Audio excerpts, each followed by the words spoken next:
Wah, ini bagus banget sih gedungnya, tapi nanti kita masuk ke dalam. Tapi ini pertanyaannya mulai berat.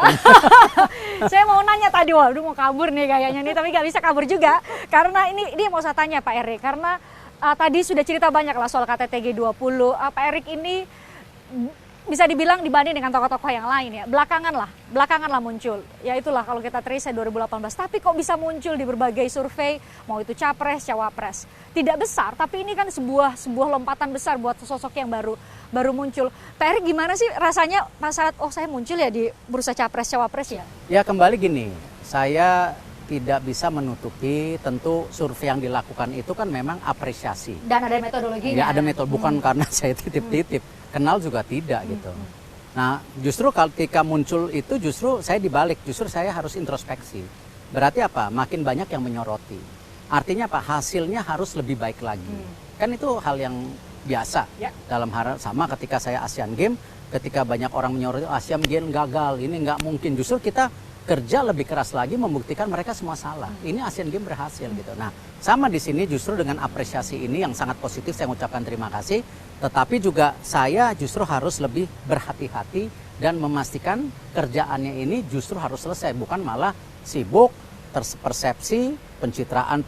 Enggak, saya bukan figur itu, saya figur pekerja. Ya, kita figur yang mau konkret, memastikan ini baik gitu. Itu aja yang saya punya misi. Dan Pak Erik ini nama yang satu dari sedikit nama yang selalu tampaknya bisa dikonfirmasi dapat tugas-tugas khusus dari Pak Presiden. Pak Presiden kalau ada tugas yang berat, ini aja deh. Termasuk Pak Erik di situ ya. Ya kan kepercayaan. Itu kepercayaan. Bagaimana, mungkin Pak Erik bisa cerita, bagaimana Presiden bisa begitu percaya kepada seorang Erick Thohir untuk tugas-tugas khusus? Saya justru kebalik. Saya kehormatan bisa membantu beliau. Karena karakter kepemimpinan beliau sama saya bukannya bermaksud ria atau sombong ya. Ada kemiripan di mana kerja. Tetapi terus terang saya yang terhormat justru banyak belajar dari beliau. Kenapa? Bijak. Ya, saya kan backgroundnya lebih muda dari private sector, swasta, pendidikan luar negeri. Kadang-kadang kan kita terlalu agresif. Nah, dengan belajar dari begini ya. Terus kedua, yang saya belajar dari beliau juga bagaimana benar-benar bisa merasakan kemauan daripada masyarakat luas. Kadang-kadang kita kan korporasi. Oke, saya di dunia olahraga merasakan apa? Supporter ini. Tetapi kan beliau lebih luas lagi. Ini rakyat langsung ya. Nah, kebijakan itu yang saya sangat jadi bijaksananya. Saya belajar bagaimana pola pikir bahwa kebijakan itu bisa dirayakan oleh semua. Itu saya sangat belajar sama beliau. Dan beliau itu tadi sangat perfeksionis. Attention to detail ya. Detail. Contoh bayangin di Solo di G20. Kita punya target terbang balik ke Solo waktu itu karena ada pembukaan Masjid MBZ di Solo. Itu rencananya berangkat 9.20 atau 10.20 malam.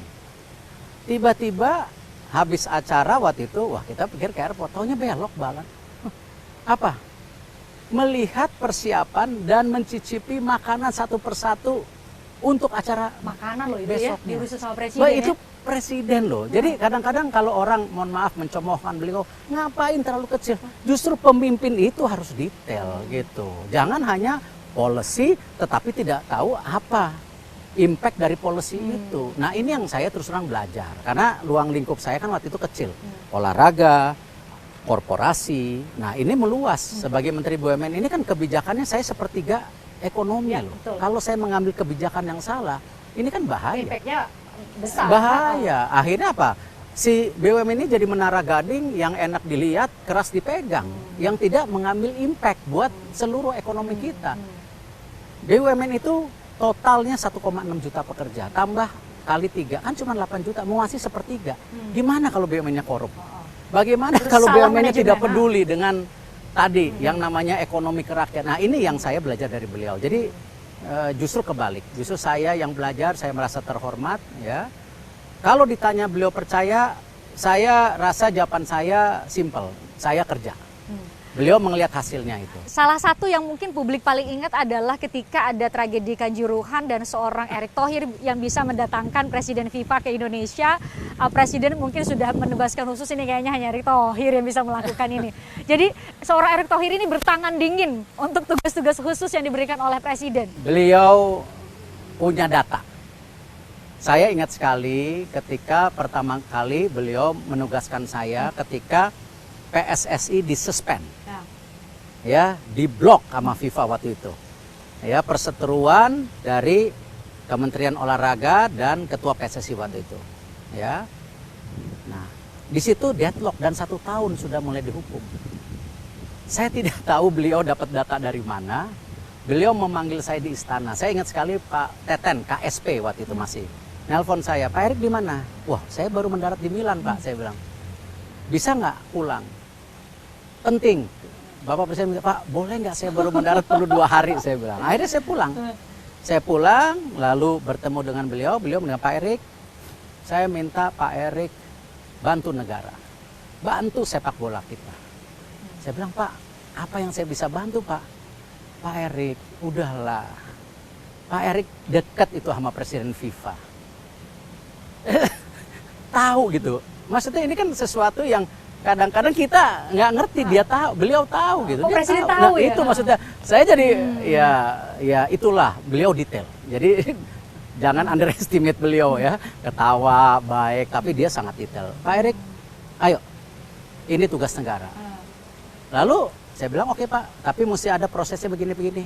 Bapak harus bikin surat begini-begini. Bapak harus janji apa yang mau Bapak bangun buat bola kita. Saya ingat banget di suratnya Pak Presiden. 1, membangun sepak bola dari bawah.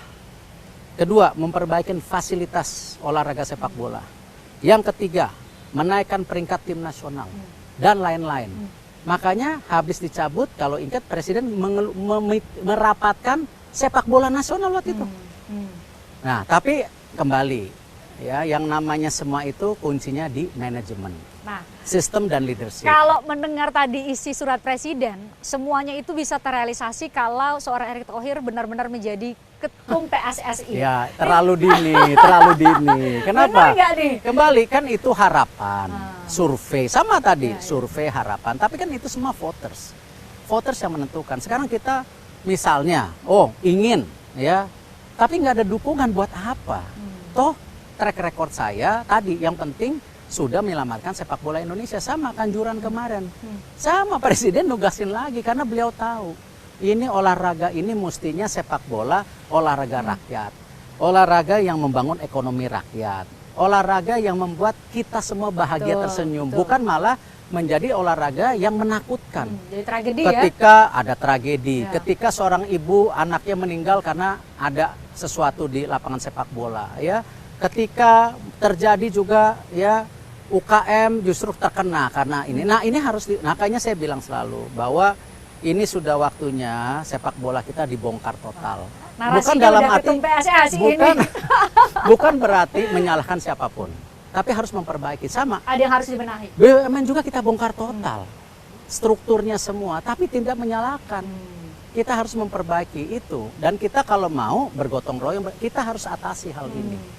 Ya, jangan justru saling tunjuk, ini yang salah, ini saya paling hebat sehingga enggak, kita harus atasi gitu. Itu kuncinya ya. Kalau itu soal desas-desus katanya Erick Thohir mau maju jadi calon ketum terlalu PSSI. Dini, kita lihat aja.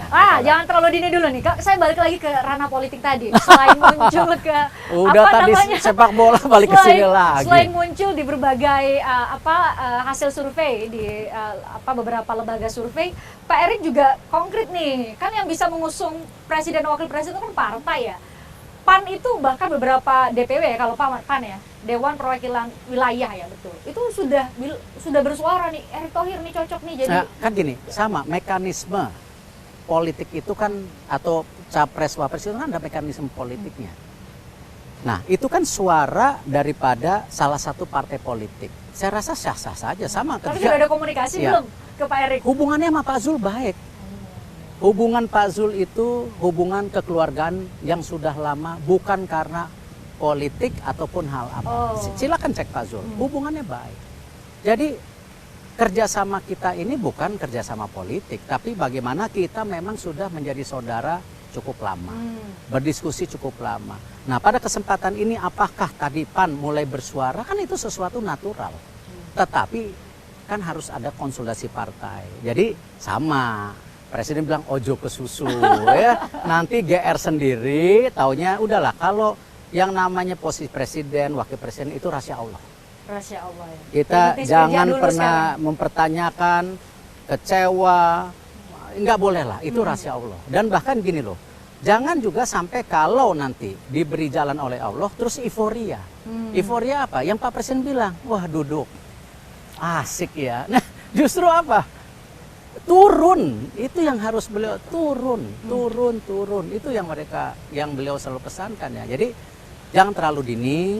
Ini sebuah tadi proses yang harus dijalani, dan saya selalu menekankan, saya berapresiasi dengan para sahabat, tetapi jangan terlalu dini karena ini prosesnya masih berjalan. Nah ini bilang belum terlalu dini tapi sudah mulai dipasang-pasangkan nih. Banyak yang beberapa suara menyebut wah ini cocoknya nih Pak Erik kalau jadi posisi 2 cawapres sama Pak Ganjar, ataupun kalau jadi capres dengan siapa dan lain-lain. Pak Erik sendiri dengan kayaknya enggak deh. Kebanyakan nomor 2 iya, tahu. Orang nomor satunya orang presiden orang Jawa, saya udah ulang. Iya, nomor 1 Pak Ganjar nih kalau kita Google ya. Pak Ganjar Erik.